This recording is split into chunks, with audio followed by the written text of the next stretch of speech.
Welcome back to सुबह सवेरे पाकिस्तान। अब हम कुछ टेक्नोलॉजी के इस्तेमाल पर बात करेंगे और ख़ास तौर पर हम बच्चों का अगर इसे लिंक करें तो बच्चे जो हैं बहुत ज़्यादा शौक से वीडियो गेम्स खेल रहे होते हैं और उनका आप कह लें कि उनकी पसंदीदा एक चीज़ ही यही होती है कि वो वीडियो गेम्स खेल रहे हों। लेकिन ये जो वीडियो गेम्स बच्चे इतने शौक से खेल रहे होते हैं, एक रिसर्च भी है उसमें सामने आया है और काफ़ी ज़्यादा रिसर्चेस भी उस पर होती हैं कि ये बच्चों की जहनी सेहत जो है उसके लिए नुकसानदेह साबित हो रही है, लेकिन बच्चे लगे हुए हैं शौक से खेल रहे हैं। हाँ बिल्कुल ऐसे ही। अच्छा, अब हमें आज किन चीज़ों को एड्रेस करना है ख़ास तौर पर? कौन सी गेम्स अच्छी हैं, बच्चों को खेलनी चाहिए, कौन सी गेम्स ऐसी हैं कि पेरेंट्स को मना करना चाहिए कि बच्चे ये गेम नहीं खेल सकते। दूसरा, टाइम कितना होना चाहिए, ये बहुत इंपॉर्टेंट है। तीसरी चीज़, हम ये देखते हैं कि बच्चे को खाना खिलाना ना तो उसको कार्टून्स या वीडियो गेम्स लगा के दे दें, वो गेम खेलता रहे बच्चा और आप साथ साथ खाना खिलाते रहें। तो ये क्या प्रैक्टिस ठीक है या नहीं कि यार चलो कम से कम खा तो लेता है ना, वैसे तो बच्चा खाना ही नहीं खा रहा होता। तो ये सारे मसाइल हैं। यही रीजन पेश किए थे हमेशा कि बच्चे चलो खाता नहीं है तो अब खा तो रहा है ना, वीडियो गेम अगर देख रहा है या कोई कार्टून्स देख रहा है तो फोन यूज कर रहा है तो खा तो रहा है, तो ये उसके लिए अच्छा है। फिर एक ये है कि वो तन्हाई का शिकार हो जाते हैं बच्चे कि बच्चे बात नहीं कर रहे होते, मेहमान घर में आ रहे हैं तो बच्चे का दिल है कि अब ये पेरेंट्स तो हो गए हैं बिजी, मैं जाता हूँ दूसरी तरफ, मैं जाके आराम से जाके तो जी आराम से या तो वीडियो गेम्स लगा लें या फिर वैसे ही कोई कार्टून्स या कोई ऐसे मूवीज़ वगैरह। इस तरह से बच्चे जो है वो शौक उनका ये होता है कि हम ये चीज़ें देख लें, बजाय इसके कि हम पेरेंट्स के पास बैठ आके गेस्ट वगैरह के साथ बैठें।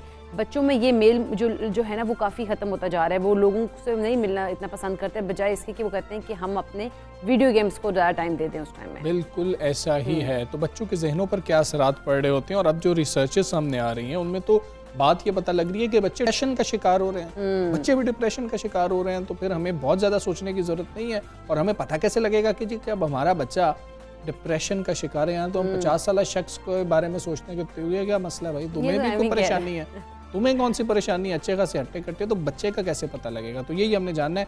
डॉक्टर हुमा असलम हमारे साथ मौजूद है। डॉक्टर साहब अस्सलाम वालेकुम, गुड मॉर्निंग। डॉक्टर साहब, बच्चों को वीडियो गेम्स खेलने देनी चाहिए, चलें ठीक है, बच्चों के लिए एंजॉयमेंट के लिए एंटरटेनमेंट के लिए कुछ चीज़ होनी चाहिए, लेकिन कितनी?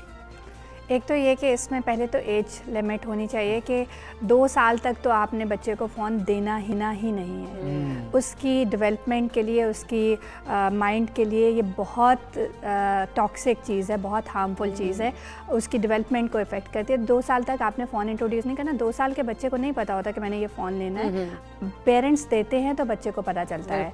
और फिर इसमें यह है कि पेरेंट्स को भी अपना यूजेज कम करना है, क्योंकि बच्चा देखता है कि पेरेंट्स के हाथ में फ़ोन है तो बच्चा भी मांगता है और बहुत अर्ली फ़ोन दे दिया जाता है। हम वाकई ऐसा ही है कि ये जो जनरेशन बड़ी हो रही है ये एक डिप्रेस जनरेशन बड़ी होगी अगर इसी तरह फ़ोन का इस्तेमाल रहा, क्योंकि देखा गया। और फिर internet gaming disorder, internet addiction disorder, अब ये कॉमन डिसऑर्डर्स बनते जा रहे हैं और ये हमारे क्राइटेरियाज़ में आ रहे हैं, हमारे रोज़मर्रा केसेस सामने आ रहे हैं। 4-5 साल का बच्चा फ़ोन ही नहीं छोड़ता, पेरेंट्स तंग आए हुए हैं। स्क्रीन एडिक्शन जो है ना, इवन मनशियात के एडिक्शन से ज़्यादा ख़तरनाक है। अच्छा, क्या होता है, ये उसी तरह एक्ट करती है जिस तरह अल्कोहल या बाकी नशावर चीज़ दिमाग पे जाके एक्ट करती हैं। हमारे दिमाग में एक केमिकल होता है जिसे डोपामीन कहा जाता है। जब आप कोई गेम खेलते हैं डोपामीन रिलीज़ होता है और डोपामीन प्लेयर का केमिकल है। ये आपको प्लेयर देता है, खुशी देता है, आपको मोटिवेट करता है।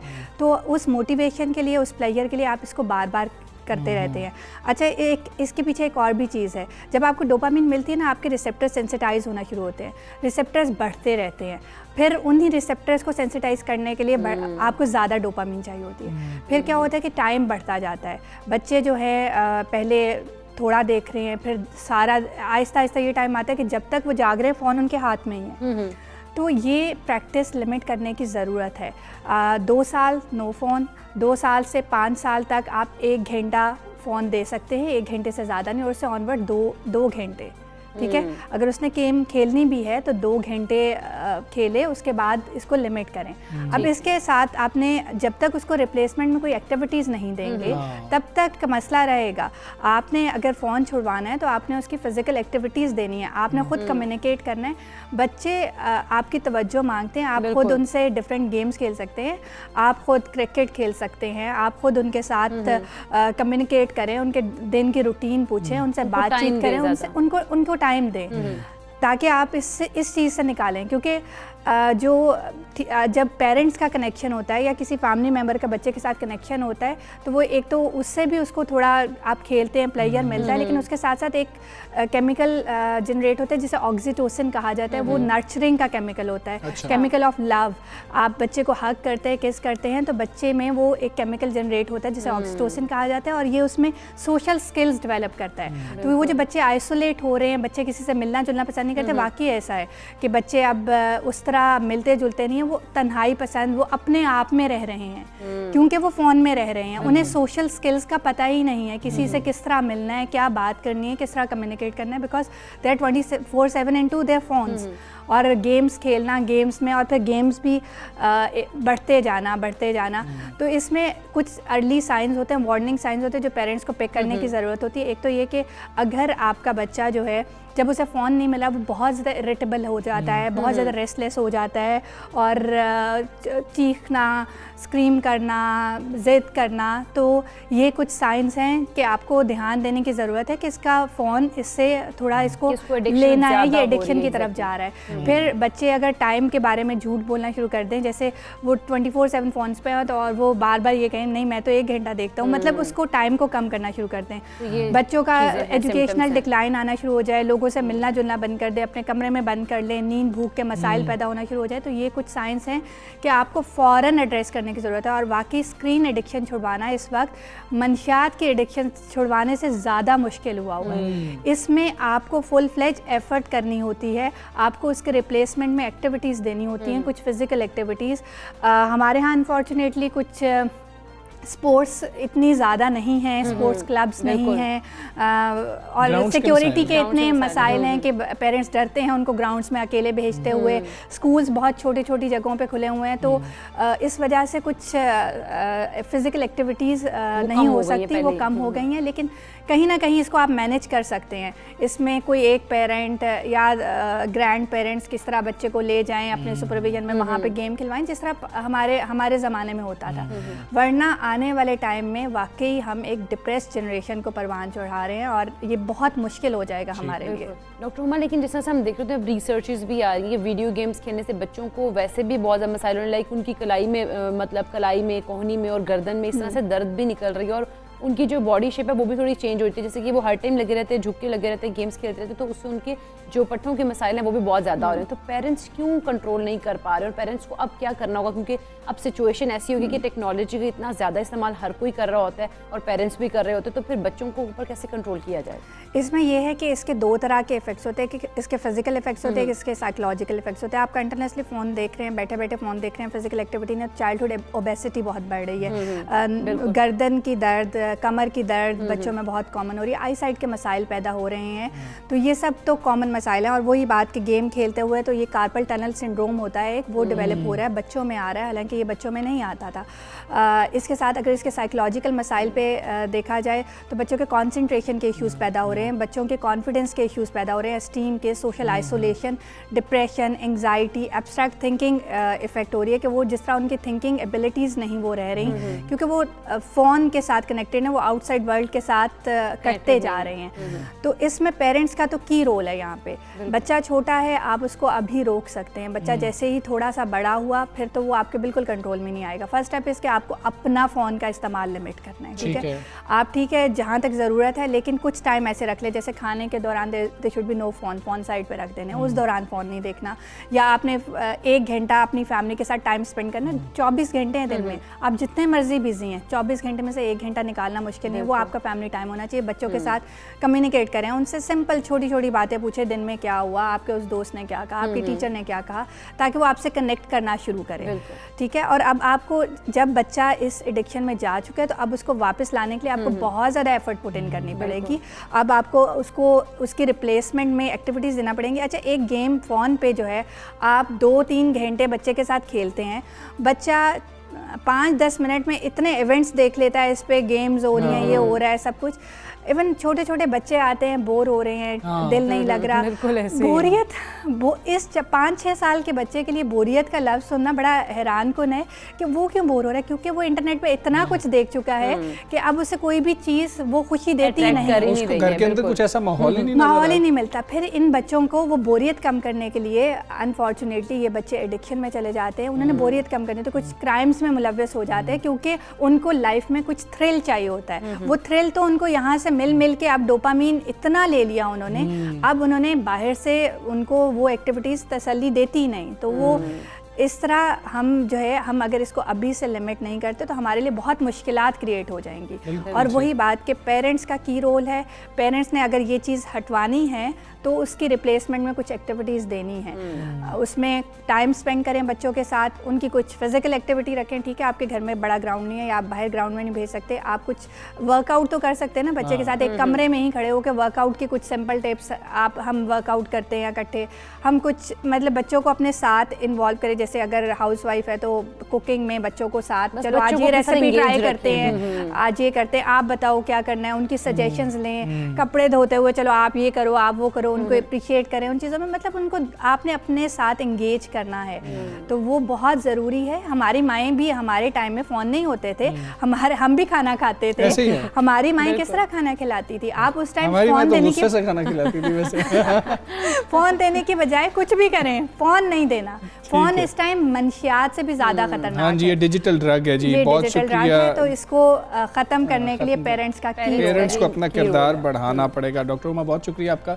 सबसे पहले पाकिस्तान का और तालीम की बात कर लेते हैं। इकरा और यकसा निसाब तालीम के हवाले से ख़ास तौर पर बात करते हैं। पाकिस्तान तहरीक इंसाफ हुकूमत की ये बहुत अहम, बहुत इत्मीनान बख्श काविश है कि वो कोशिश कर रही है इस पर यकसा निज़ाम तालीम से। सबसे बड़ा फ़ायदा तो ये होगा कि मुल्क में तालीमी निज़ाम की समत ये समझा जा रहा है कि दुरुस्त हो जाएगी, नई नस्ल में हम आहंगी पैदा होगी, यकसा तालीम हासिल करने वाले जो बच्चे हैं वो मुल्क का बेहतरीन असासा बनेंगे। और ये नहीं होगा कि जी कि अमीर का बच्चा कुछ और पढ़ रहा है, गरीब का बच्चा कुछ और पढ़ रहा है, और फिर अगर हम देखें सरकारी इदारों से निकले हुए बच्चों का वो उस तरीके से उन्होंने अच्छा पढ़ नहीं रखा। और मैं ये देखता था एक स्कूल से दूसरे स्कूल, जब अभी भी ऐसा ही है, बच्चों को भेजा जा रहा था, कुछ स्कूल्स कहते हैं कि उस स्कूल का स्टैंडर्ड ऐसा नहीं है, इस बच्चे को एक क्लास आप रिपीट करवाएं। ये बहुत बड़ा प्रॉब्लम रहा है। वो गवर्नमेंट स्कूल के अक्सर बच्चों को ऐसे कह रहे होते हैं कि ये बच्चा जो है वो इतना कैपेबल नहीं है कि ये इस क्लास में प्रमोट हो सके नेक्स्ट में, इसको आप दोबारा से रिपीट कराएं, हम इसको एक दफ़ा दोबारा पढ़ाएंगे वही क्लास, फिर आगे प्रमोट करेंगे। लेकिन हमसे ये सारी चीज़ें एक तरफ तो बेहतरी तरफ जा रही, लेकिन अगर हम तस्वीर का दूसरा रुख देखते हैं तो हुकूमत की इस हवाले से जो अभी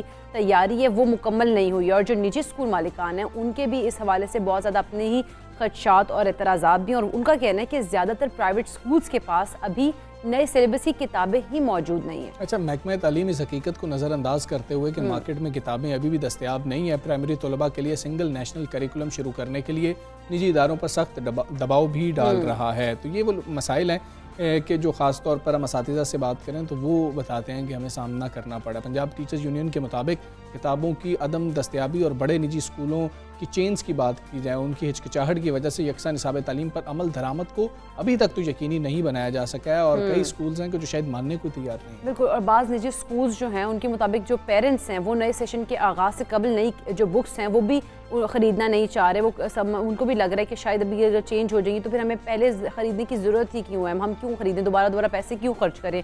और वालिदैन ये भी कहते हैं कि किताबों से लेकर उसके नफाज तक SNC यानी कि जो सिंगल नेशनल करिकुलम है उसके तमाम मसाइल को देखने के लिए कमेटी भी बनानी चाहिए। अच्छा, अब ये मामला इतना मतलब कि संगीन होता क्यों जा रहा है? जब हुकूमत काविश कर रही है तो फिर प्रॉब्लम्स क्या हैं? क्या हुकूमत के एंड पे प्रॉब्लम्स हैं या फिर कुछ निजी इदारे हैं जो चाह ही नहीं रहे हैं कि जो सिंगल नेशनल करिकुलम है उसको नाफिज होना भी चाहिए? हम बात करेंगे माहिर तालीम मियां रिज़ाउर रहमान साहब हमारे साथ मौजूद हैं। मियां रिज़ाउर रहमान साहब, अस्सलाम वालेकुम, गुड मॉर्निंग। बड़ी तारीफ़ हुई पाकिस्तान तहरीक इंसाफ हुकूमत की मंशूर में भी ये शामिल था कि हम यकसा निसाब तालीम लेकर आएंगे। जब काविश की गई उसमें कोताहियाँ रह गई कुछ, या फिर प्राइवेट इदारों को हज़म नहीं हो रही है बात?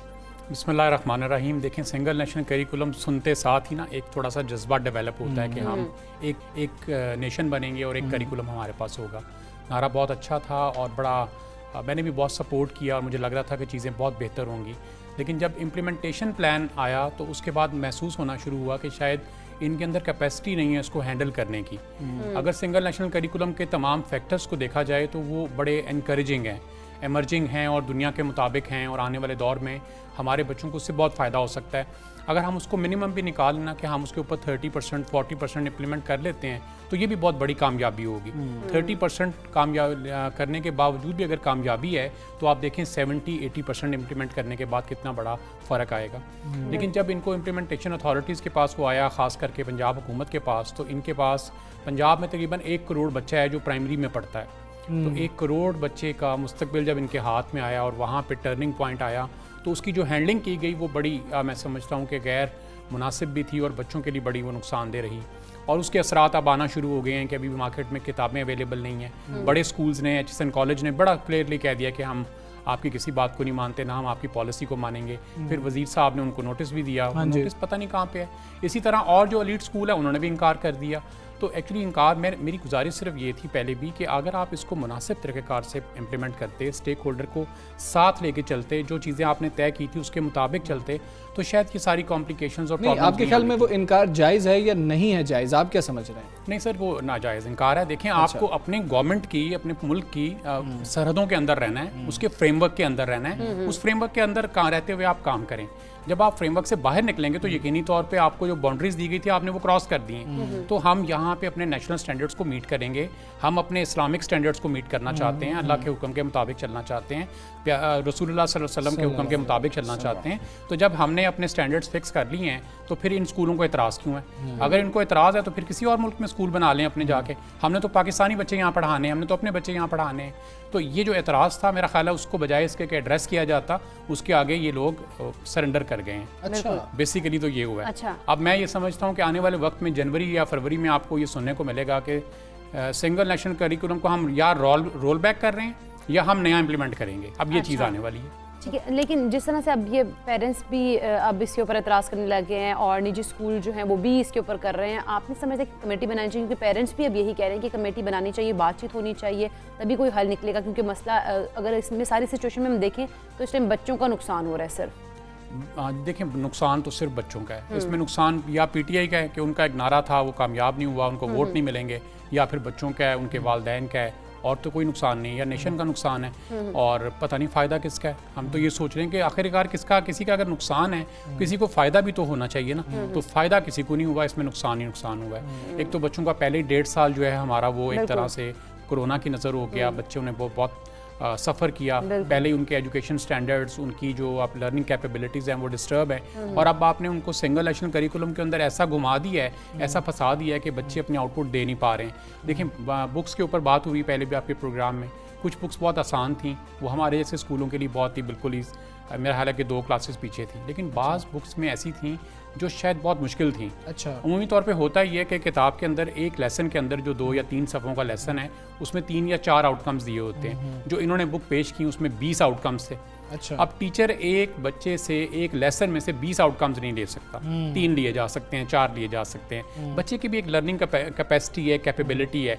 उसने एक लेसन में एक पेज पढ़ना है, उसने उसमें से 1 या 2 लर्निंग आउटकम्स देने हैं, हासिलाते तालीम देने हैं। लेकिन वो 19 हासिलाते तालीम एक चैप्टर में से ही वो भी ज़्यादती है। तो ये जिस तरह इन्होंने डिज़ाइन किया, ख़ास करके पंजाब गवर्नमेंट ने, वो एक मैं समझता हूँ कि IDA को बहुत बड़ा झटका लगा और IDA को एक कोलैप्स की तरफ। अच्छा, अभी मेजर प्रॉब्लम क्या है रिज़ाउर रहमान साहब, ये भी हमें बताएं कि सिर्फ किताब अवेलेबल नहीं है ये मेजर प्रॉब्लम है या फिर निसाब ही बेहतर नहीं है ये मेजर प्रॉब्लम है? सर देखें, किताब भी अवेलेबल नहीं है, लेकिन किताब अवेलेबल ना होना इतनी मेजर प्रॉब्लम मैं कंसिडर नहीं करता। आप फोटोकॉपी कराएं और अपने बच्चों में स्कूल में पढ़ा लें, इस सिंपल।